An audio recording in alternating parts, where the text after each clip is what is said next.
2001's Josie and the Pussycats is one of my favorite movies of all time.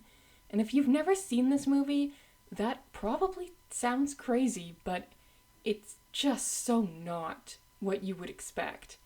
I don't even know how to begin explaining the greatness of this movie, so I'm gonna start by telling you what it's about, and then we'll get into it. The Pussycats are a small-town band in Riverdale who can't even book a real gig. The opening scene shows them playing in a bowling alley. Later on, they're playing on the street, and by pure happenstance, Wyatt from Mega Records comes across them and signs them immediately because their big act, a boy band called Du Jour, had to be killed for knowing too much. What did they know? That Mega Records puts subliminal messages underneath their music to brainwash people into buying products and chasing trends. Wyatt renames the band Josie and the Pussycats, and they are propelled to instant fame, but the focus on Josie drives a wedge between Josie and Valerie. The plot is fairly straightforward. It's the social commentary, the individual scenes, the characterization, the style. Those are what make this movie great. The biggest theme of the film is obviously commercialism. Aside from scenes in Josie's house, the frame is pretty much always packed with logos and ads. Each of the girls' hotel rooms is themed to a different brand. The TV in Josie's room is always playing ads. The plane has ads. The city, of course, is full of ads. And as Fiona says, we turn your world into one giant TV commercial. Some people who couldn't pick up on the not at all subtle theme of this film have accused it of being full of product placement, but it's not. This is like anti-product placement, and obviously not a single brand paid to be in this film. The public are brainwashed into not only buying products they don't need, but chasing after ever-changing trends. For example, the on-trend color changes throughout the film. In the beginning, it's pink, then it changes to orange, then blue, purple, and so on. And I also want orange shoes. Yeah! Orange shoes are so much cooler than these stupid pink shoes! Mega Records even has a department in charge of coming up with new slang. And have you guys ever watched the channel Kiki Chanel or just seen the absolutely dystopian nightmare world of TikTok influencers? So much of it reminds me of this movie, begging brands to sponsor them, events like Coachella having brand-sponsored areas and giveaways for influencers only, the stupid micro-trends like Labubu, Stanley Cups, Starbucks cups, beaded purses, Ralph Lauren Christmas. We are living in Josie and the Pussycats. The main trio is amazing. They encapsulate the personalities of the original characters while perfectly updating them for the time in which the movie came out. Rachel Lee Cook, Rosario Dawson, and Tara Reid are literally the perfect casting. Their friendship is the cornerstone of the film, and the three of them have totally effortless chemistry. Tara Reid is hilarious as Melody. In the comics, Mel always had music notes in her dialogue bubbles to indicate her sing-songy tone, and Tara Reid really captures that in her delivery. I say, we raise money for a search party and we hold a bake sale! Yes! Rachel Lee Cook is so iconic. I love her sarcasm, and her facial expressions bring so much personality to the role. Rosario Dawson is perfect as Valerie. Her no-nonsense attitude is really funny when played against the over-the-top characters around her, and she is also the emotional center of the movie. Despite other aspects of the movie being really out there, she totally sells it and really helps ground the story. Alexandria and Alexander Cabot III are hilarious. Neither of them serve any purpose to the actual plot of the film. Even Alexandra's crush on Alan M doesn't really go anywhere, but Missy Pyle and Paulo Costanzo kill it. They are so funny, and the movie just would not be the same without them. I knew there was a reason you were so popular. I want a vintage tea and Heath Ledger. Fiona and Wyatt are, and I'm not exaggerating, some of the best movie villains of all time. Certainly in a comedy, there's no doubt about that. They're funny, they're intimidating when they need to be. Du Jour seems to be the characters most non-fans know, although they only appear briefly, they are instantly memorable. Seth Green, Breckin Meyer, Donald Faison, and Alexander Martin perfectly embody a 2000s boy band. And of course, 3/4 of them would go on to work on Robot Chicken together. And they did a Du Jour sketch Besides that, the movie just straight up looks great. The style, the art direction, the costumes, the cinematography, I love all of it. I love the scene where Josie is listening to the Mind Control CD and walking through downtown Vancouver.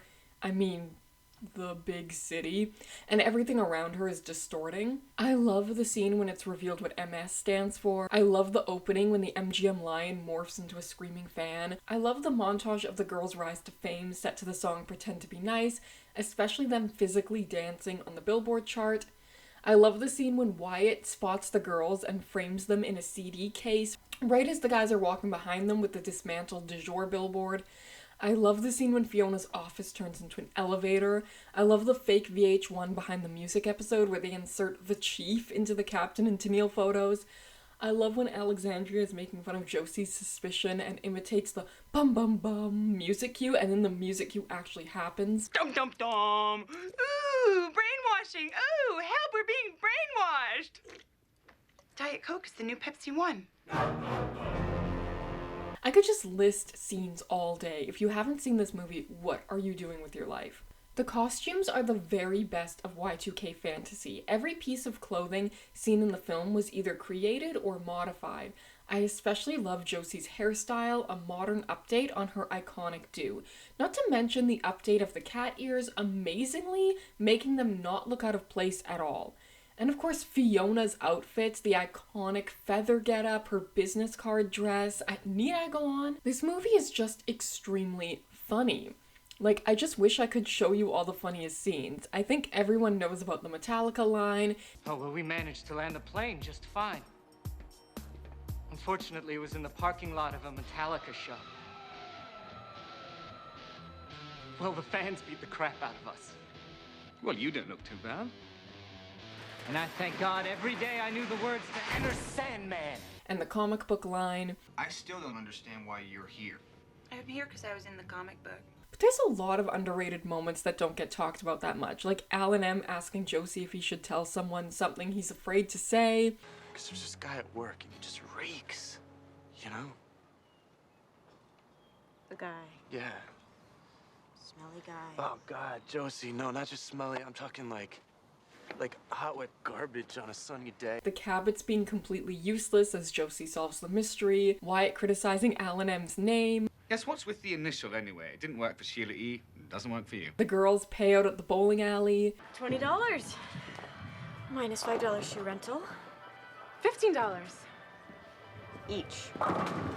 $5. The scene where they're eating ramen. I don't think people know how far one pack can go. Melody flirting with the cardboard cutout. I mean, bottom line, watch the movie. A lot of these adaptations from the 90s and early 2000s, they would update things to a degree or be straight up parody, but a lot of them really captured the look of the original. They had the iconic outfits and hairstyles that made the characters instantly recognizable. And Josie and the Pussycats did that in some ways, like keeping Alexandria's white streak. All the elements of those character designs are here, but like I said, it's very modernized, and the entire movie is modernized as well. It's not going for a throwback, it's not going for any sort of juxtaposition to modern culture. The characters exist within the world of the film. Josie and the Pussycats, even though it modernized the fashion and the music, it kept true to the personalities of the characters, and it kept true to the spirit of the original. A rock band solving a mystery, and that's what the movie is. It's a rock band solving a mystery, facing a bad guy, and with a big focus on the music, which I must emphasize is some great music. It's really the perfect adaptation. It respects and stays true to the spirit of the original, while also justifying its own existence. In conclusion, this is my favorite film of all time. I love a lot of more well-remembered films, cult classic films, critically acclaimed films, but for me, this is the best movie I have ever seen. This is my Citizen Kane. This is my Star Wars, my Ghostbusters, my It's a Mad, Mad, Mad, Mad World, my Mean Girls, my Goonies, my Jurassic Park, my Ferris Bueller. This is the movie that defined my life more than any other movie. I watched it on repeat for a year solid when I first got it on video, and since then, I've watched it about every 5 years, and it gets better every time I see it. It ages like fine wine. I have shown this movie to many people over the years, people my age, people older than me, people younger than me, and I have never, ever come across someone who dislikes this movie. People were too stupid for this movie when it came out, but I beg you, watch this movie. It is a hidden gem. It's a story about commercialism. It's a story about friendship. It looks great. It's funny as hell. Every performance is iconic. Give it a chance.